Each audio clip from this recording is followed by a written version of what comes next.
신명기 29장 1절에서 9절까지 말씀입니다. 호렙에서 이스라엘 자손과 세우신 언약 외에 여호와께서 모세에게 명령하여 모압 땅에서 그들과 세우신 언약의 말씀은 이러하니라.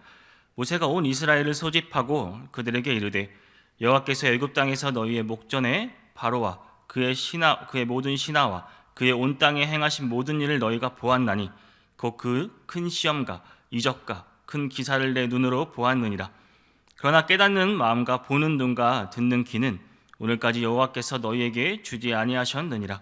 주께서 40년 동안 너희를 광야에서 인도하셨거니와 너희 몸에 옷이 낡아지지 아니하였고 너희 발에 신이 헤어지지 아니하였으며 너희에게 떡도 먹지 못하며 포도주나 독주를 마시지 못하게 하였음은 주는 너희의 하나님 여호와이신 줄을 알게 하려 하심이라.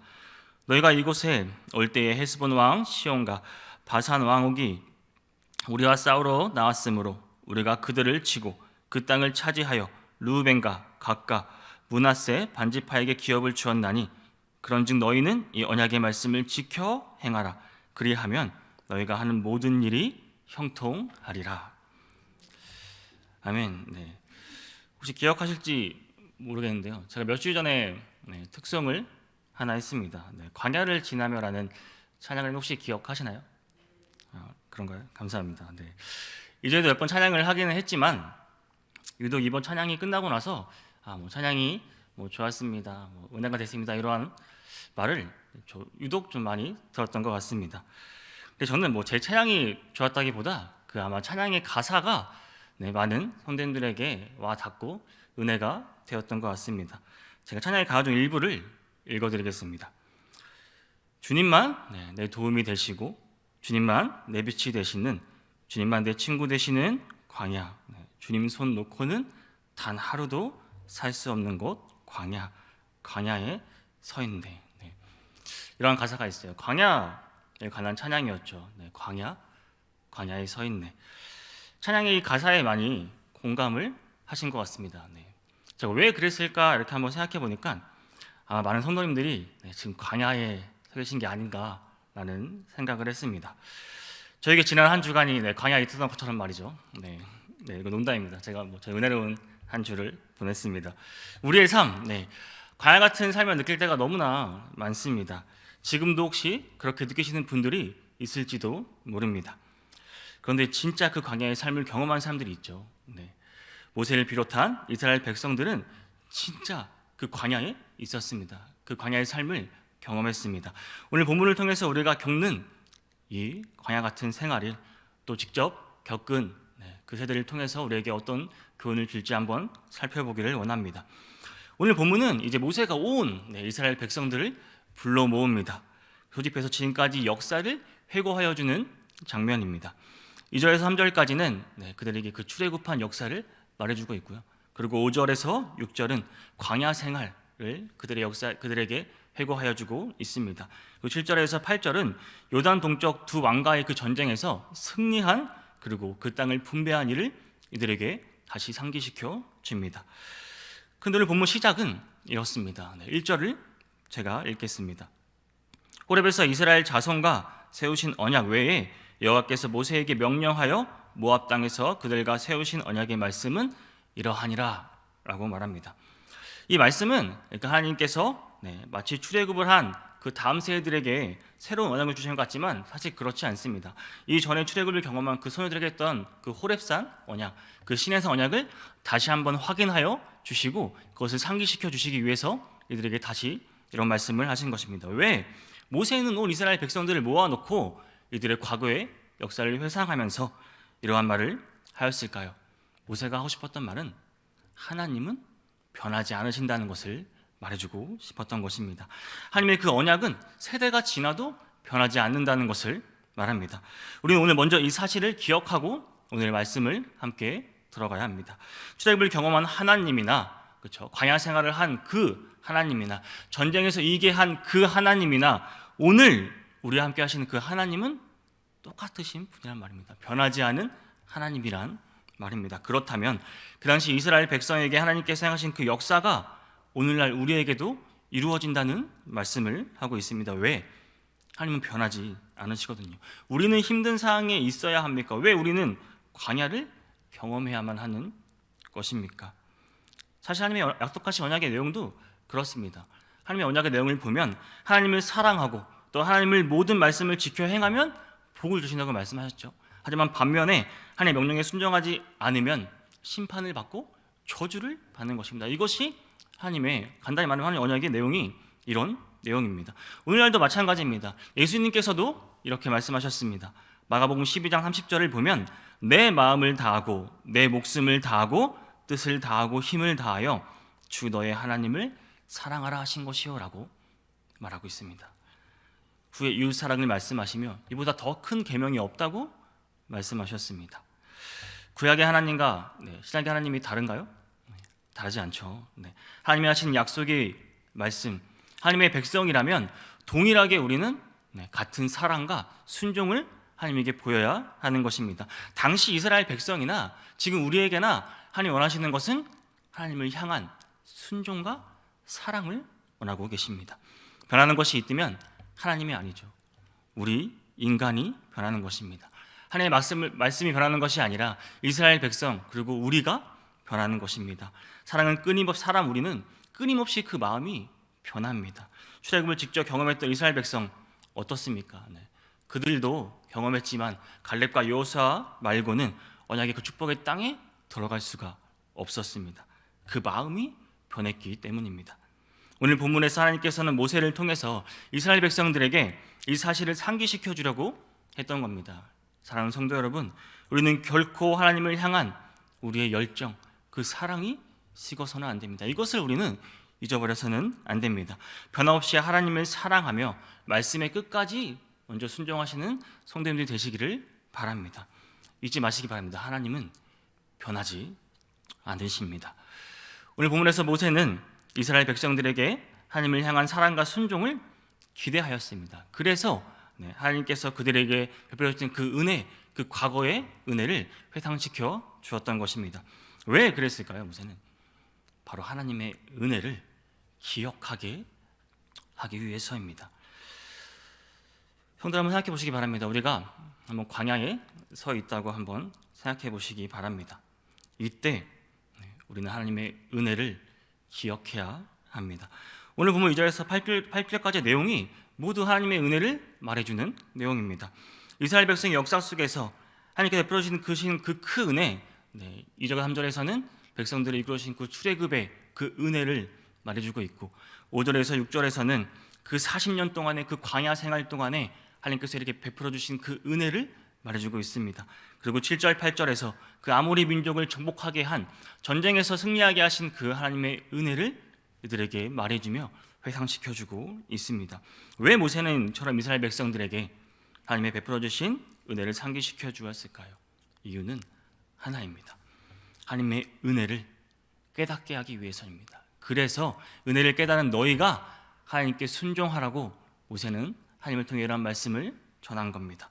오늘 말씀 9절에 나옵니다. 그런즉 너희는 이 언약의 말씀을 지켜 행하라.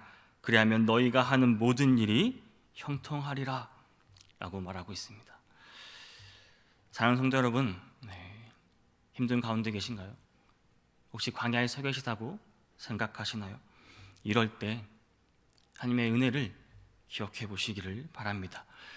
우리는 하나님의 은혜를 기억할 때 다시 하나님께로 나아갈 수가 있습니다. 하나님께 순종할 수 있다는 말입니다. 이것이 하나님의 방법입니다.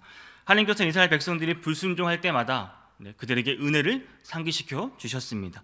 사무엘 선지자는 사무엘상 12장에서 왕을 간절히 구하는 이스라엘 백성들에게 먼저 하나님께 순종할 것을 먼저 말했습니다.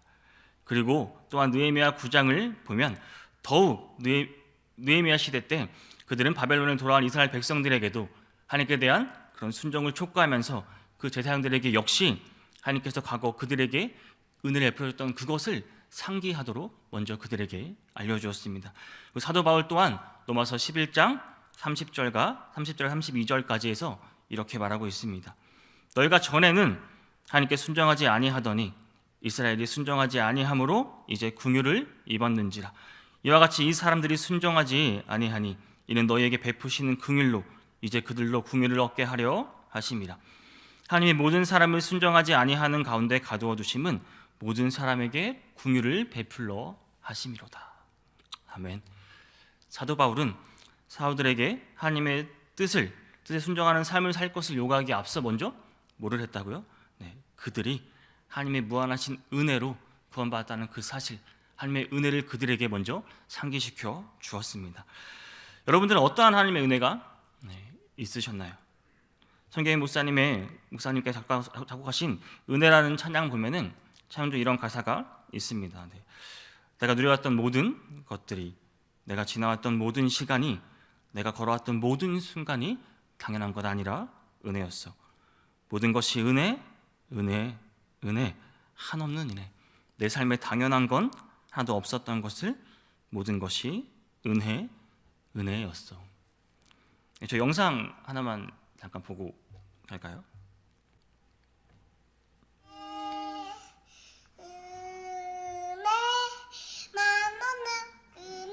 내 삶에 다녀간 거 하나도 없었던 것을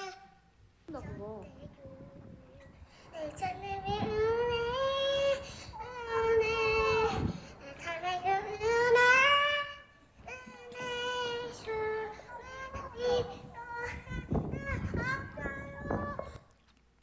네, 저희 둘째 소담이의 모습인데요.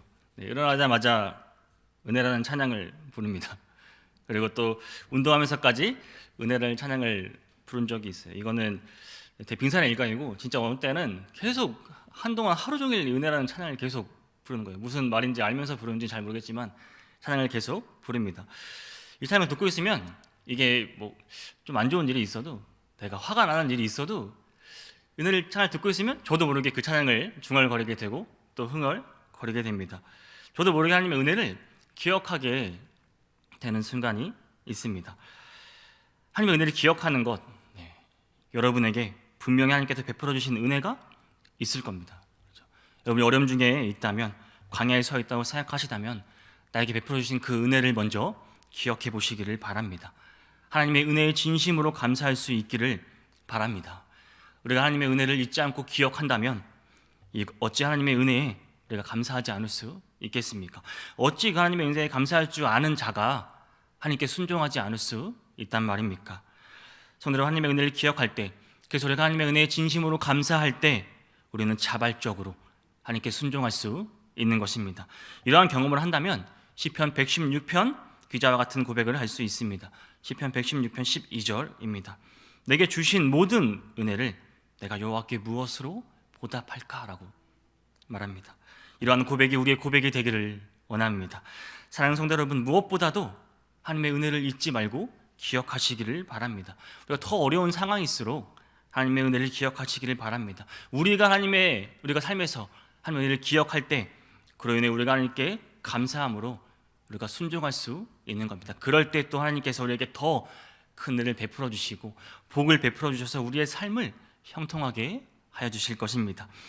오늘 본문에서 모세는 온 이스라엘 백성들을 모았습니다. 그리고 백성들에게 하나님의 은혜를 회사하게 하였습니다. 그 목적이 바로 본문 9절이라고 말씀드렸습니다. 제가 다시 한번 읽겠습니다. 그런즉 너희는 이 언약의 말씀을 지켜 행하라. 그리하면 너희가 하는 모든 일이 형통하리라. 이 말씀이 무엇을 말하고 있습니까? 어떻게 하면 우리가 하나님께 복을 받아 형통할 수 있는지 분명히 말하고 있습니다. 하나님께 순종하는 것, 철저하게 순종하는 것을 말하고 있습니다. 오직 하나님 말씀에 순종하는 자가 복이 있는 자입니다. 모세는 이것을 말해주고 싶었던 것입니다. 그리고 이것이 하나님께서 우리에게 원하시는 것입니다. 서양 사람들이 생각하는 것처럼 좋은 대학 가는 거, 좋은 직장에 취직하는 것, 수단과 방법을 가르지 않고 내가 돈을 버는 것, 혹은 권력과 나에게 명예를 얻는 것, 이러한 사랑, 이러한 것은 복 있는 자의 행동이 아닙니다. 이러한 것들은 다 변할 수 있습니다. 바람같이 한순간에 다 사라져버릴 수 있습니다. 그런데 아직도 많은 사람들이 이러한 것을 쫓고 있는 것을 봅니다. 시편 1편 2절에서 뭐라고 말하고 있습니까? 오직 여호와의 율법을 즐거워하여 그의 율법을 주야로 묵상하는도다. 아멘. 그러나 너무나 안타까운 것은 오늘 많은 사람들이 이러한 사실을 모르고 있다는 것입니다. 하나님의 말씀에 순종하는 것이 진정한 복 받는 비결이라는 것을 모르고 살아가고 있다는 말입니다. 나이가 많고 적음을 떠나서 오히려 더 젊을수록 우리의 다음 세대들이 이러한 생각을 합니다. 세상의 상을 쫓아 살아가고 있습니다. 오히려 서양 사람들처럼 어떤 수를 써서라도 돈을 모으고 있습니다. 권력을 얻고 이것이 본인들의 복받는 비결이라 생각하며 살아갑니다. 세상 사람들과 똑같이 살아가고 있다는 말입니다. 그런데 그게 됩니까? 그렇죠? 안 됩니다. 힘들죠. 네, 그래서 힘든 겁니다. 복을 쫓아 살아가고 있는데 나름 행복을 추구하며 살아가고 있는데 그게 안 되거든요. 이리 뛰고 저리 뛰어가도 잘 살아보려고 하는데 세상은 그게 안 됩니다. 내 생각만 복잡해지고 내 몸만 더 힘들어집니다. 혼자일 것 같고 점점 더 나는 광야의 길을 가고 있는 것 같습니다. 진정한 근원의 복의 근원이신 하나님을 모르는 것입니다. 이건 해당자인 것이 아닙니다. 하나님의 말씀에 순종해야 이것들은 가능하다는 말입니다. 사랑하는 성도 여러분, 힘드신 가운데 계신가요? 혹시 광야에 서 계시다고 생각하시나요? 우리 이런 질문 많이 하죠. 요즘 좀 어때? 이렇게 많이 물었죠. 요즘 좀 어때? 뭐 직장은 어때? 요즘 좀 생활은 어때? 물어보면은 보통 많은 사람들이 그냥 뭐 힘들지 뭐 이렇게 말합니다. 힘들지 뭐. 근데 이 말을 한다는 자체는 아직 덜 힘들다는 겁니다. 말을 할 수 있다는 자체는 아직 나에게 덜 힘들다는 것입니다. 여러분 진짜 힘들면 힘다는 말도 할 수 없습니다. 당장 내가 안에 돈이 없고 당장 생활할 돈이 없다면 당장 나갈 돈이 없고 너무 생활고에 쌓이거나 부모님이 병상에 있거나 내 아내 혹은 뭐 남편 내 자녀가 지금 병원에 누워 있는데 당장 내가 생활할 것조차 힘든데 힘다는 말이 나올까요? 혼자인 것 같고 점점 더 고통스럽고 정말 혼자 있는 것 같고 심지어 죽고 싶을 심정인데 이게 힘다는 말이 나옵니까? 말도 할 수 없습니다.